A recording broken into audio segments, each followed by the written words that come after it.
Assalamualaikum warahmatullahi wabarakatuh. Pada hari ini kita melanjutkan kuliah kewirausahaan untuk satu topik yang masih terkait dengan apa yang sudah kita sampaikan sebelumnya, yaitu tentang bauran pemasaran atau marketing mix. Kali ini kita akan coba untuk berdiskusi membahas suatu topik yang baru yang masih terkait dengan itu, yaitu masalah promotional mix. Tapi sebelumnya mungkin kita harus memahami dulu bahwa suatu kegiatan promosi yang merupakan suatu upaya untuk lebih meningkatkan intensitas komunikasi antara kita dengan para konsumen ya, yang menjadi target market kita, target pasar kita. Kita mungkin harus lebih dahulu memahami bahwa di dalam proses promosi itu ada suatu hal yang harus kita pahami terlebih dahulu, yaitu masalah komunikasi. Istimewanya adalah proses komunikasi. Apa itu komunikasi? Komunikasi itu secara mudahnya bisa kita definisikan sebagai suatu proses penyampaian pesan dari kita kepada orang lain atau dari satu pihak kepada pihak lain dengan cara tertentu, dengan menggunakan media tertentu, dan tentunya dengan tujuan-tujuan tertentu ya. Di dalam proses komunikasi ini akan terlibat berbagai unsur atau berbagai elemen yang masing-masing akan memberi pengaruh terhadap efektivitas dari sampainya pesan yang kita berikan kepada audiens, kepada penerima pesan. Dan kemudian nanti kalau kita bicara tentang promosi, pastinya setiap elemen yang terkait dengan proses komunikasi ini akan menjadi faktor yang mempengaruhi apakah proses promosi kita itu akan mencapai sasarannya atau tidak ya. Ada beberapa elemen yang harus kita perhatikan ketika kita sedang berkomunikasi dengan pihak lain, yaitu adalah pihak pertama adalah sender atau pengirim. Atau kalau kita yang sedang berbicara dengan pihak lain, atau saya ini sedang berbicara dengan Anda, berarti saya adalah seorang sender, seorang komunikator, yaitu orang yang menyampaikan komunikasi, orang yang menyampaikan pesan kepada Anda ya. Kemudian pihak yang kedua tentunya adalah pihak penerima pesan, yaitu pihak komunikan atau pihak receiver dari pesan-pesan yang saya kirimkan kepada Anda.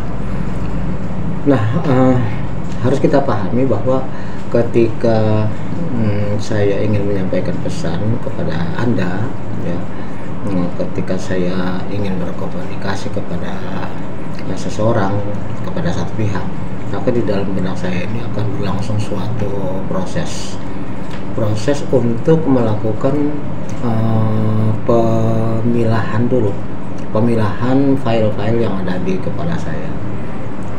Karena kan jelas bahwa ibarat suatu komputer, bahwa apa yang ada di benak saya ini tentu bukan hanya 1-2 file, pasti banyak sekali ya.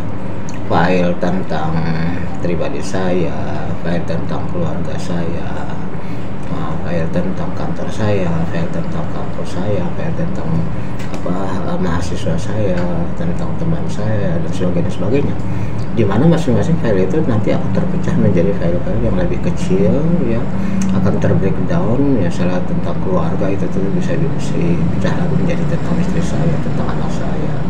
Kemudian file tentang kantor saya mungkin akan terpecah lagi menjadi file tugas-tugas yang diberikan atasan saya, kemudian tugas rutin saya selaku pegawai negeri, kemudian apa yang sedang menjadi rencana saya dan apa yang sedang saya lakukan dan sebagainya. Itu adalah file-file tentang kantor.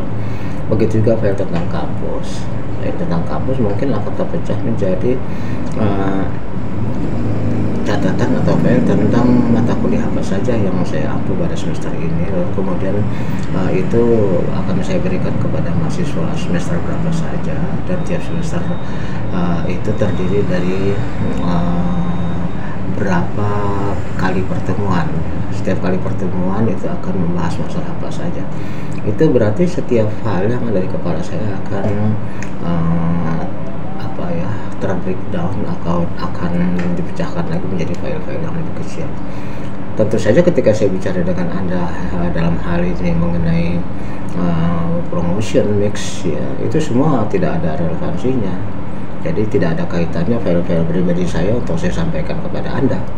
Berarti akan saya pilih dari sekian banyak file yang ada di kepala saya adalah file tentang pengetahuan saya tentang promosi, ya. Tentang promosi itu berarti dari sekian banyak file-file yang ada di benak saya itu harus saya pilah-pilah dulu, lalu kemudian saya pilih, saya ambil yang relevan untuk saya bicarakan.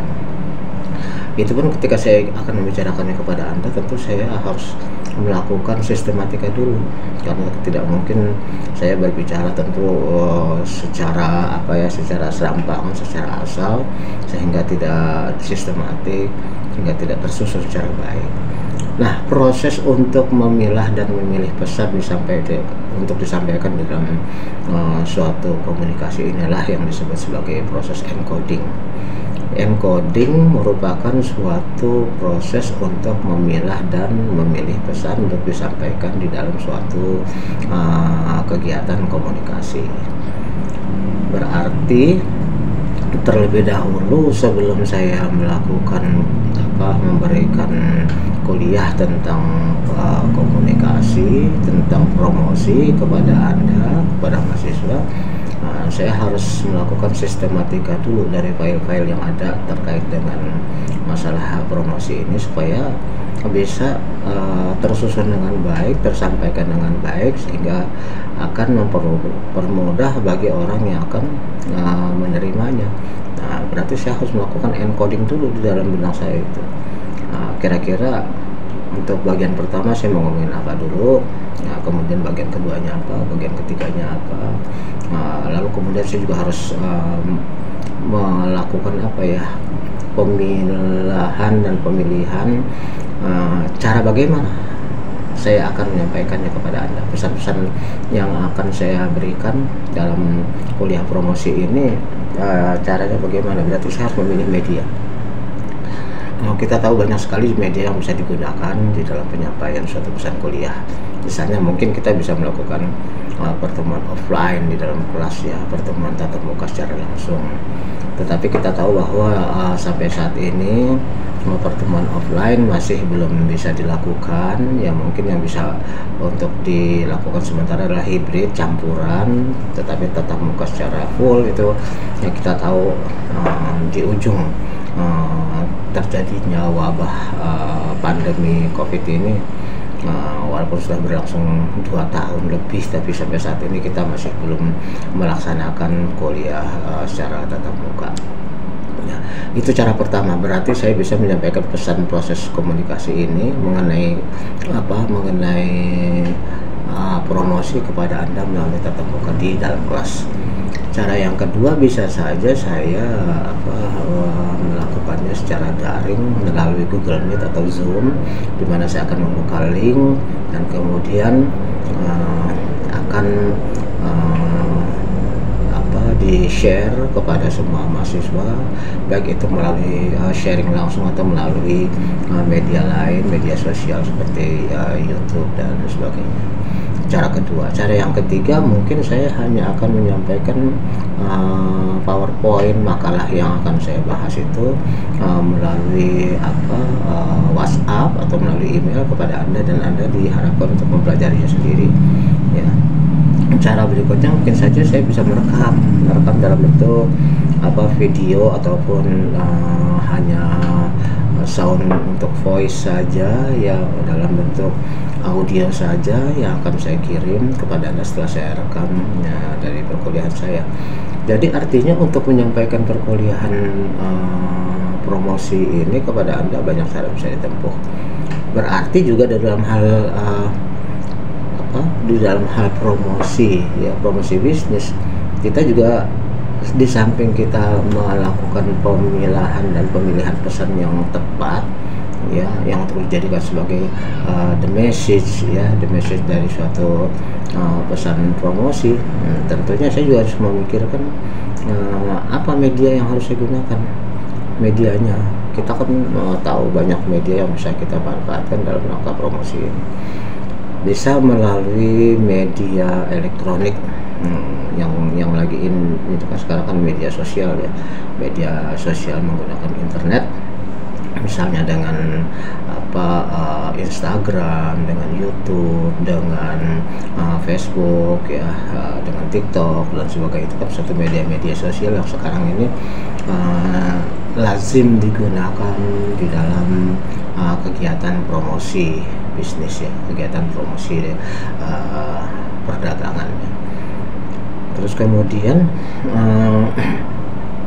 di samping masalah promosi juga kita harus memperhitungkan, selain masalah media, kita juga harus memperhitungkan siapa halayak sasaran kita yang akan menjadi target dari kita, yang akan kita sampaikan pesan promosi. Karena kan itu terkait dengan produk kita, ya. Produk kita itu sebenarnya ditujukan kepada target pasar mana, target pasar apa. Apakah produk kita itu terkait dengan gender, artinya produk kita itu digunakan oleh gender tertentu, baik itu laki-laki maupun perempuan, atau mungkin bisa digunakan secara umum. Tapi juga mungkin nanti akan terkait dengan masalah usia. Apakah yang menjadi target market kita adalah semua usia, produk kita itu bisa digunakan oleh semua umur atau oleh umur-umur tertentu saja, ya. Kemudian juga terkait dengan waktu, terkait juga dengan hal ini, kapan kita mau menyampaikan pesan, karena kita tahu bahwa tidak semua orang selalu katakanlah memegang alat komunikasi. Ada waktu-waktu tertentu di mana mereka lebih bisa menggunakan, di mana ada juga waktu tertentu mereka lebih sibuk dengan pekerjaannya sehingga tidak menggunakan media. Sehingga waktu-waktu tersebut itulah harus kita perhitungkan kapan kita akan menyampaikan pesan-pesan komunikasi kita supaya itu bisa menjadi lebih efektif. Artinya pada bagian awal, ya, berarti ketika saya mau menyampaikan pesan komunikasi kepada Anda, maka saya harus memilah dan memilih jenis pesan apa, memilih media yang akan saya gunakan, kemudian memilih selain media juga waktunya, juga menentukan target pasarnya dan sebagainya. Hal-hal itulah yang kemudian tadi kita namakan sebagai proses encoding, ya. Nah, setelah kita melakukan proses encoding, barulah pesan itu kita pilih dengan penyampaian melalui media tertentu kepada si receiver atau si halayak sasaran atau si komunikan, yaitu orang yang akan kita harapkan menjadi penerima pesan kita, ya. Kemudian kita tahu juga bahwa yang menjadi pesan kita itu bukan orang yang sepi dari file dalam benak mereka juga sama dengan kita, ya. Banyak juga file-file, ya, file-file tentang yang seperti yang saya katakan tadi, tentang keluarga mereka, tentang keuangan mereka, tentang kondisi kesehatan mereka, tentang kesibukan mereka dan sebagainya. Sehingga ketika mereka menerima pesan dari kita, mereka harus melakukan pencocokan, ya, pencocokan antara apa yang kita sampaikan dengan file yang ada sama mereka, sehingga nanti akan ketemu, ya. Dan itu yang disebut sebagai proses decoding, mendekod, pengkodean pesan kita dengan apa yang sudah mereka terima.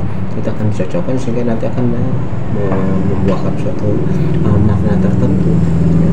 Karena apa? Karena ketika kita menyampaikan pesan dengan cara tertentu kepada satu pihak, tetapi pihak yang akan menerima pesan kita itu tidak memiliki file, tidak memiliki kesamaan memori tertentu dengan pesan yang kita sampaikan.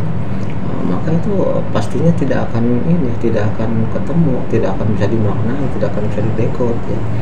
Ya misalnya katakanlah saya berbicara dengan orang asing yang orang asing itu tidak mengerti bahasa Indonesia ya. Maka ketika saya ngomong bahasa Indonesia, di dalam file mereka, di dalam benak mereka kan tidak ada file bahasa Indonesia. Pastinya ketika pesan yang saya sampaikan itu sampai kepada mereka, mereka tidak bisa memaknai, tidak bisa mendekode karena file mereka tidak ada dalam bahasa Indonesia, tentang bahasa Indonesia. Sehingga yang terjadi adalah pesan itu kemudian walaupun sampai tapi tidak bisa didekode, tidak bisa dimaknai ya.